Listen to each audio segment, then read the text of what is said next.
Time pass भी करना है इसलिए समझा करो। Hello everyone, myself Hemant Kichad, your science teacher. Today we will discuss our remaining chapter of class 7th, chapter 1st, food के बारे में हम उस चैप्टर में पढ़ रहे थे। तो आज हम देखो उससे आगे वाला पढ़ते हैं। मैंने आपको उस जो पिछला जो वीडियो था उसके अंदर आपको एक जनरल सी बताई थी कि चैप्टर में हम इस प्रकार से पढ़ेंगे। तो देखो अब हम पढ़ें फोटोसिंथेसिस के बारे में। फोटोसिंथेसिस के बारे में जानते हो कि green plant make their own food in the presence of carbon dioxide gas, water, chlorophyll and sunlight and forms glucose, जिसको बोलते हैं कार्बोहाइड्रेट्स, ऑक्सीजन्स एंड वाटर। ये क्या होता है? एक फोटोसिंथेसिस के एक रिएक्शंस है। इस रिएक्शन को देखकर आप इसकी डेफिनेशन भी बना सकते हो कि green plant which make their own food in the presence of carbon dioxide gas, water, chlorophyll and sunlight and forms carbohydrate like glucose, oxygen and water. आप इस फॉर्म में बना सकते हो। अब देखो कुछ फैक्टर्स होते हैं जो अपने फोटोसिंथेसिस की प्रोसेस को डिस्टर्ब करते हैं, या जिनसे फैक्टर होते हैं जिनसे क्या होता है, इफेक्ट पड़ता है फोटोसिंथेसिस की प्रोसेस पर। तो पहला देखो लाइट इंटेंसिटी। अगर देखो लाइट की इंटेंसिटी अगर ज़्यादा है, क्या मैंने बोला लाइट की इंटेंसिटी क्या है? अगर ज़्यादा है तो फोटोसिंथेसिस कैसे होगा? भी ज़्यादा होगा, एक लीनियरली फॉर्म में आ जाएगा, मतलब एक लीनियर फॉर्म में आ जाएगा, रेखीय क्रम में आ जाएगा।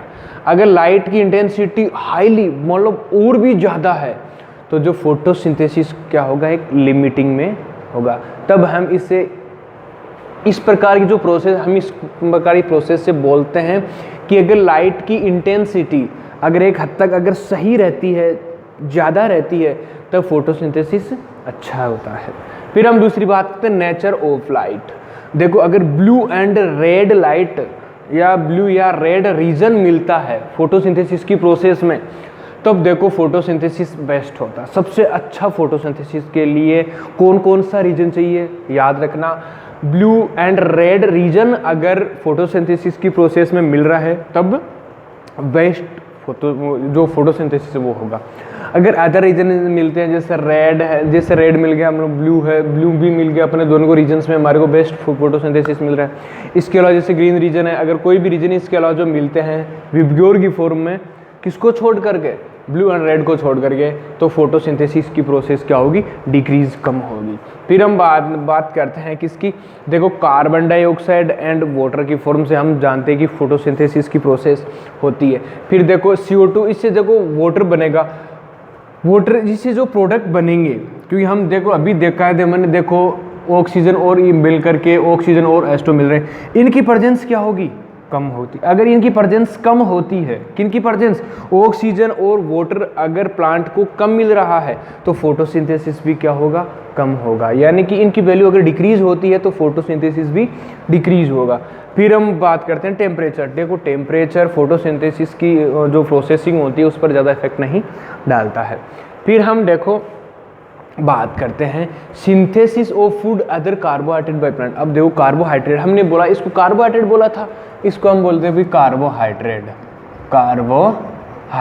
कार्बोहाइड्रेट में क्या होता है, CH यानी कार्बन, हाइड्रोजन एंड ऑक्सीजन, तीनों चीज़ें होती हैं। अब इनके अलावा भी देखो पौधा किन किन फॉर्म में अपना भोजन प्रिपेयर करता है। प्लांट गेट नाइट्रोजन, और आपको मालूम है कि एटमॉस्फेयर में सबसे ज़्यादा नाइट्रोजन गैस पाई जाती है, तो पौधा उसको सीधे तरीके से उसको अब्जॉर्ब नहीं कर पाता है, क्योंकि जो प्लांट है, प्लांट सीधे तरीके से एटमॉस्फेयर को नाइट्रोजन नहीं लेगा, जबकि मिट्टी के अंदर जो प्रेजेंट नाइट्रेट है, यूरिया है, अमोनियम सल्फेट है, ये सारे कहाँ से लेगा, मिट्टी से लेगा। तो इस फॉर्म में वो अपनी नाइट्रोजन गैस इस फॉर्म में अब्जॉर्ब करता है। इन सम प्लांट बैक्टीरिया प्रेजेंट, देखो कई प्लांट होते हैं उनके अंदर क्या होते हैं, बैक्टीरिया प्रेजेंट रहते हैं, उनकी जड़ों के अंदर, उनकी रूट सिस्टम होता है, उनके अंदर बैक्टीरिया प्रेजेंट रहते हैं, और plant can take the directly nitrogen, वो नहीं ले सकता, तो उसके अंदर जो जड़ों में पाए जाने वाले, रूट सिस्टम में पाए जाने वाले जो साइनोबैक्टीरिया, वो तो एटमॉस्फेयर जो नाइट्रोजन है जो मिट्टी से ले रहे हैं नाइट्रेट की फॉर्म में, फॉस्फोरस फॉर्म में, इनसे क्या करेगा, उसको नाइट्रोजन में कन्वर्ट कर देगा। फिर देखो how nutrients are replace in the soil. देखो न्यूट्रिशन किस प्रकार से सोइल के अंदर बताते हैं। ये देखो मैं आपको एक बता रहा हूँ। देखो अपना ये पेज नंबर, फर्स्ट चैप्टर का पेज नंबर 12 पर हम देखते हैं अभी कि देखो how nutrients are replaced in the soils हम देखते हैं। फिर देखो और ये जो प्रोसेस होती है हम इसके अंदर देखा कि plant absorb nutrition from the soil, therefore amount of nutrition in the soil goes on. अगर हम देखो प्लांट है, प्लांट अगर मिट्टी से न्यूट्रिशन ले रहा है, बार बार न्यूट्रिशन ले रहा है और हम उसके अंदर न्यूट्रिशन नहीं डाल रहे हैं, एक्स्ट्रा न्यूट्रिशन नहीं डाल रहे हैं, तो एक टाइम ऐसा आएगा कि प्लांट जब हम 2-3 बार खेती करेंगे तो जितने सारे न्यूट्रिशन होंगे वो सारे प्लांट अब्जॉर्ब कर लेगा। फिर हम अगर उसके अंदर क्रॉप करेंगे तो वो क्रॉप सक्सेसफुली नहीं होगी। तो इसके लिए देखो क्या करेंगे, this is done by the more और मोर फॉलोइंग। ये मेथड हम काम में ले सकते हैं। बाय यूजिंग मैन्योर डाल करके, बाय यूजिंग फर्टिलाइजर्स डाल सकते हैं क्रॉप को, रोटेशन मेथड पर हमारे कि बार बार हम काम करें।